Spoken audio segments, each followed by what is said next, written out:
This place is for real men, not washed-up war addicts, the bar owner growled as he shoved the silver-bearded man toward the door. The man didn't respond, just nodded, quietly walking away. But the next morning the bar opened to a deathly silence, because 12 men in SEALs uniforms stepped in simultaneously, without a word, without a smile. Type respect if you believe the weak mock the strong, only because they've never understood the weight of silence. Thomas "Tom" Gallagher, 68, was a former SEALs who had served in Panama, Somalia, and Afghanistan. He lived alone on the outskirts of Colorado, always wearing his faded military jacket, keeping a photo of his unit inside.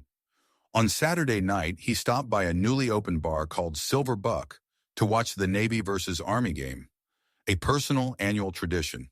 Tom sat at the end of the counter, ordered a bottle of soda, not bothering anyone. The owner, Jeffrey King, about 40, was a failed MMA fighter who resented the military after being rejected from National Guard recruitment. When he spotted Tom, Jeffrey frowned, signaling his staff to ignore him. Tom waited patiently for almost 30 minutes. Not a single server approached him. Finally, he gently asked, "Could I get some service?" Jeffrey approached, snarling, "I don't serve people who think they're special just because they once carried a gun. My bar isn't a place for old men to brag about war stories." Then Jeffrey grabbed Tom's shoulder, pulled him up, and pushed him straight out the door in front of everyone. Tom didn't argue. He bowed his head and said one sentence, "My brothers died so you could have the right to say things like that." He quietly left. No one defended him. No one stood up. The small Colorado town of Pine Ridge wasn't known for much beyond its stunning mountain views and the newly renovated Main Street that was trying to attract tourists. Tom had moved there 5 years ago, seeking the quiet and solitude that helped keep his nightmares at bay. Most locals knew him only as the quiet man who volunteered at the Veterans Center on Thursdays and occasionally stopped by the library to borrow books on wildlife photography. Few knew about his military background, and that's how he preferred it. The Silver Buck was Jeffrey King's attempt to bring what he called upscale nightlife to Pine Ridge. With its exposed brick walls, Edison bulbs, and craft beer selection, it stood out among the town's more modest establishments. Jeffrey had invested heavily in marketing the place as exclusive and high-end. That Saturday night, the bar was particularly crowded because of a local business association meeting that had just ended. Town council members, shop owners, and even the high school principal were present, all witnesses to Tom's humiliation.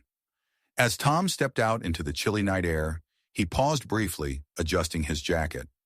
The photo inside, his SEALs Team 6 unit from 1989, pressed against his chest. 4 of the men in that photo had died in combat. 1 he had carried through enemy fire.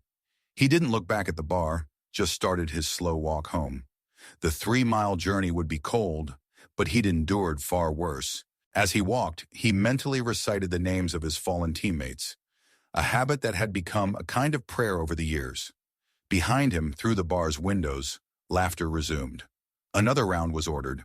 Life continued as if nothing significant had occurred. But something had changed, even if most patrons didn't realize it yet. A young man sitting near the counter, Ethan Walsh, 27, an active-duty SEALs, had recorded the entire incident. Ethan didn't speak up at that moment, but his eyes reddened at seeing the man he'd heard about during training being humiliated. Because Thomas Gallagher wasn't just any veteran, he had been the executive officer of SEALs Team 6, known by the nickname the Quiet Anchor. After the clip went viral, 12 SEALs from across the country simultaneously messaged each other the same line. Tom was pushed. They had sworn that if one of them was publicly disrespected, the others wouldn't let it stand. Not for revenge, but to remind society that some people cannot be forgotten. Meanwhile, Jeffrey remained oblivious.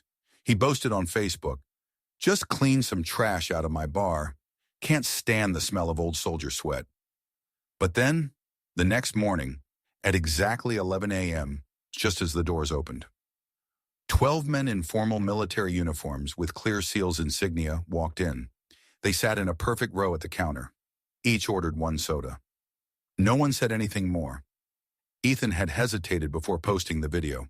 As the newest member of his SEALs unit, he knew there were unwritten rules about publicizing incidents involving team members, past or present. but the disgust he felt watching Tom, a living legend in their community, being manhandled had overridden his caution. The video simply captioned, "This is how Pine Ridge treats heroes," had spread through military networks with astonishing speed. Within hours, it had reached commanders, training officers, and active duty SEALs across multiple bases. What Jeffrey didn't know was that Tom Gallagher wasn't just respected, he was revered. His training methods had saved countless lives in the field. His tactical innovations were still taught at Coronado, and the men who had served under him remained fiercely loyal decades after their service together. The 12 SEALs who arrived that morning had come from 6 different states. Some had taken emergency leave. Others had driven through the night. One had flown back from a training exercise in Germany. They hadn't coordinated their exact response. They didn't need to. The code was clear and had been for generations. When one of their own is dishonored, they stand together. As they entered Silverbuck, conversation stopped mid-sentence. The clinking of glasses ceased. Even the music playing over the speakers seemed to lower in volume, though no one had touched the controls. They moved with the synchronized precision that came from years of training together. No commands were needed. Each knew exactly where to position himself at the bar, creating a perfect line of blue uniforms, ribbons, and resolute expressions. The bartender, a college student working part-time, froze with a glass in hand. This wasn't covered in her training. I stood in the corner, and I swear, my heart pounded like the day I received my enlistment letter. They didn't need to say anything. Everyone in the bar knew what they were witnessing.